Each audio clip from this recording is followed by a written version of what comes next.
Yep. What's cracking is and as I always say, ain't nothing new under the sun, right? So today is nothing less than April 1st, which is April Fools. And boy, I got some foolish shit to show y'all.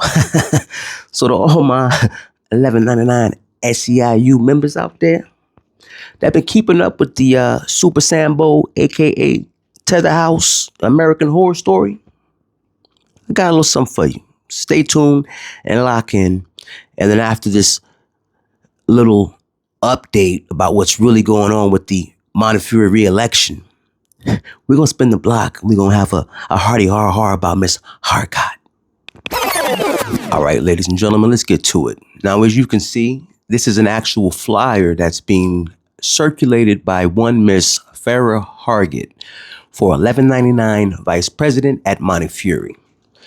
Now, as you can see, she is also a part of the Members First Unity slate.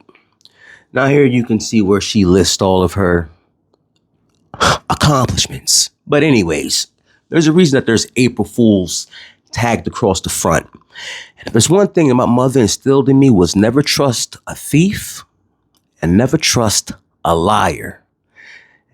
So if you see down here at the bottom in this little dark colored box with white lettering where it says, "Watch out for your mail-in ballot in early April." Now, these are the words of Miss Farrah Hargett herself. Why are we voting again?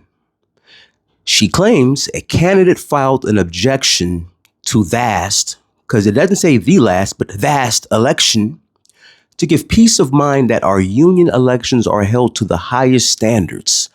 She then proceeds to say 1199 SEIU decided to rerun the Montefiore area elections. Then she goes on to say, how do you vote? And go on and on and on with the rest of her bullshit. So let's see what actually happened that Miss Farrah Hargett just conveniently left the fuck out of her bullshit flyer. Yeah, so as y'all all know, the universe loves delivering me receipts, and I love giving them to y'all because I want y'all to know what's actually going on with your union dues. So here we have a letter that was written by one Michelle Rodriguez, a former 1199 vice president candidate. So let's see. Last year's election was not a fair or honest process. It was marred by documented misconduct, abuse of authority, and violations of federal union law carried out by the Members First slate, most notably my opponent, Farrah Hargett. Well, ain't that about some shit? Mrs. Liar.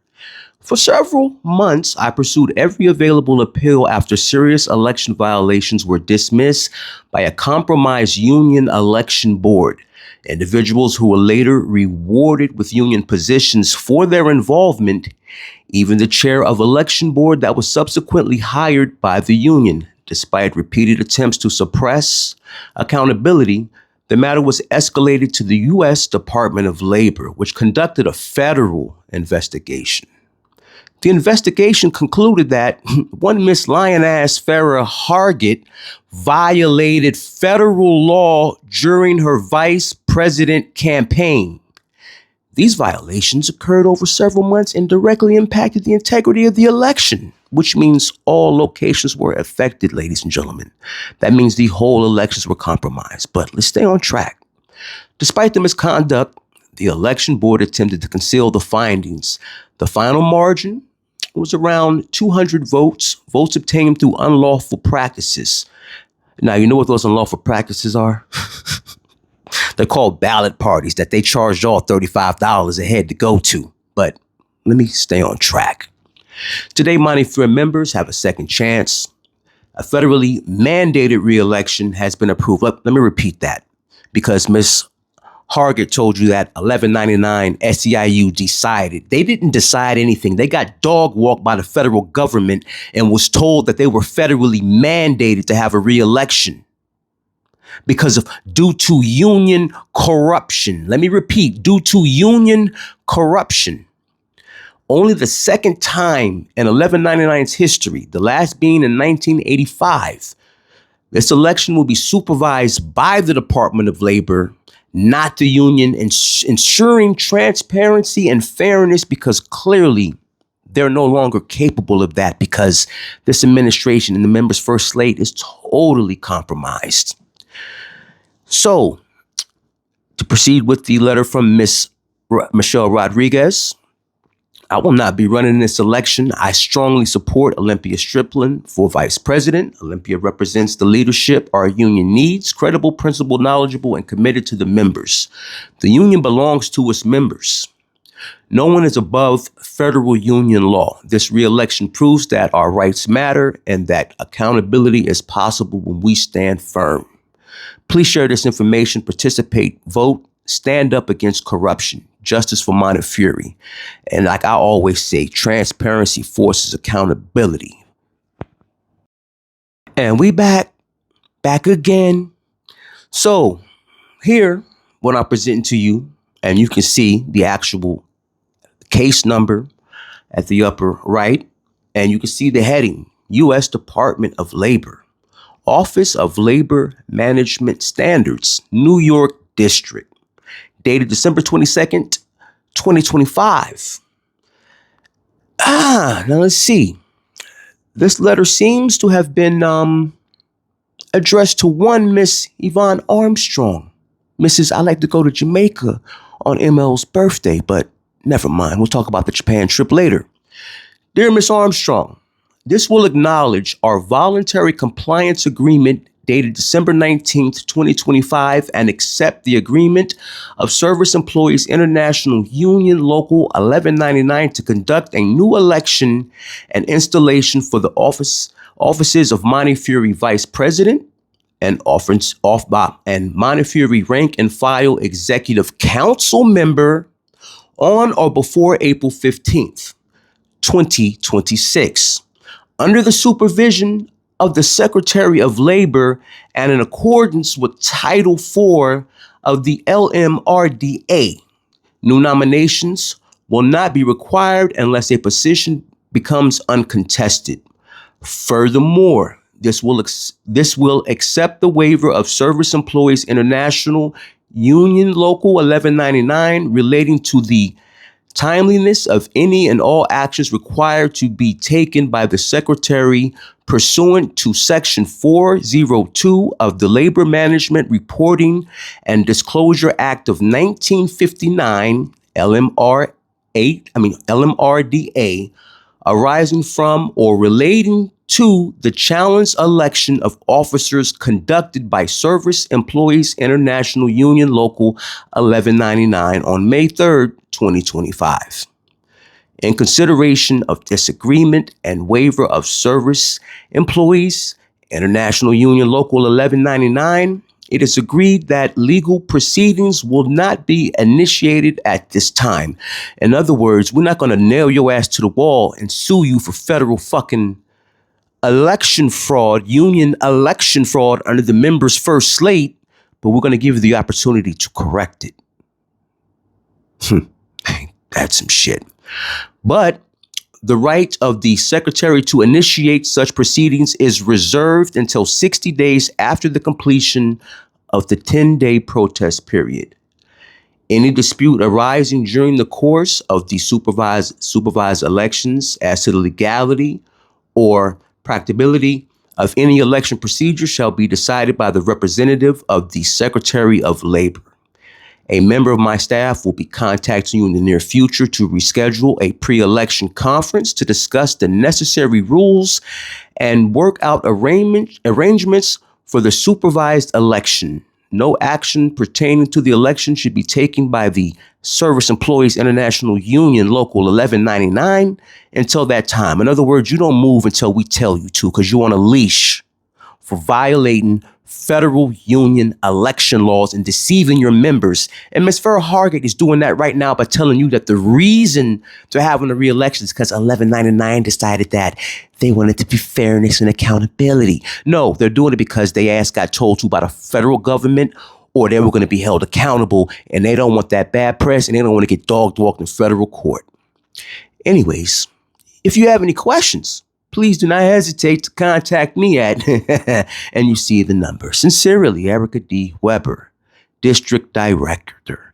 CC, Miss April Verrett, SEIU International President, and Michelle Rodriguez. That's not the individual that wrote the previous letter yes, Miss Michelle Rodriguez. Whoo. So y'all tell me, you see the flyer that she released to the public on her behalf of her re-election that 1199 decided to have a re-election so it would be fair and balanced. She just left out the point that the slate was found guilty by the United States Department of Labor for federal union election fraud. And that they were told that if you don't have a re-election, we're going to put this leash on you clowns and dog walk you motherfuckers. And here she is, once again, manipulating and lying to the members about why they're having a re-election as if they think all of us are stupid. How long are we all as a collective going to continue to allow them to get away with this bullshit? How long are we as a collective going to allow them? Because remember, the 1199 union is a union that is funded by the Taft-Hartley Act, which means the fiduciary accounts that they have control of are all funded by federal tax dollars. That's why you can't really get an actual loan on your retirement. That's why so many medical facilities don't actually take 1199 insurance, because it's literally a stripped down version of Medicaid. In fact, the illegals that got here, yeah, they had regular Medicaid. That's just better than that bullshit that they tell you, oh, well, you ain't got no copays. But anyways, let me stay on track. Let's get back to Miss Farragut and her bullshit lies. You know, my mother always told me she never could trust or stand a liar or a thief. And my father always told me, when you've done your due diligence and you know what you're saying is right and exact, I don't care if I tell you you're wrong. You stand on what you fucking know and you go with it. So that's what I do. I do my due diligence. I make sure I have facts and receipts to give to the people. So that being said, I just wanted to get this little tidbit out there because I'm going to be doing an actual deep dive over the weekend, gathering all the receipts of how this shit actually came about and why it's playing out this way. Okay? And when I do that and break it down to the nitty gritty, I'm not just going to come with conjecture or tell you, oh, it's done being behalf of such and such. I'm going to have the all complete documents. And what we'll do is we're going to look at all the instances of the laws that they broke, and we'll show you the actual law in writing. And then we'll show you the instance so that you can see exactly what happened. And then we'll get down to talking about the $35 a head ballot parties that they was having, manipulating y'all to vote for them as if everyone's oblivious to the law. Like I say, if you don't have transparency and you don't have truth, you will never have trust, ever. And that being said, just know that Miss Olympia J. Strickland is now on the ballot because of the corruption by Miss Farragut and members First Slate crew. That the department, the federal Department of Labor has said, y'all bitches better acquiesce or else. And you see what they did. Oh, yes, sir, massa. We gonna have that election right away. So y'all done fucked around and now you're gonna find out. And trust me, it's only gonna get worse and worse and worse because I'm not the only one who has filed charges. And you know that already. And the more and more that these videos of the documentation circulate, guess what? More and more people are gonna say, I'm sick of this shit too. And they're going to collect their receipts and they're going to contact the Department of Labor or EEOC just as I did on the institution and 1199. Dangerous, ain't it? The 3% is active and we're done with the bullshit and we not playing no more. And on that note, I'm going to get the fuck up out of here and enjoy the rest of my evening because I got some herb to smoke. So yeah, it is what it is. As I always say, realize. Transparency forces accountability. Yo, keep your eyes to the stars. Keep that head on a swivel. And yo, we are in the diabolical den of demons, aka the Viper's Pit. But you know what? You grab that snake by the back of his motherfucking neck and you snatch them fangs out. Then you gut that bitch. Put a stick in it and put it over the fire. Good eating tastes like chicken.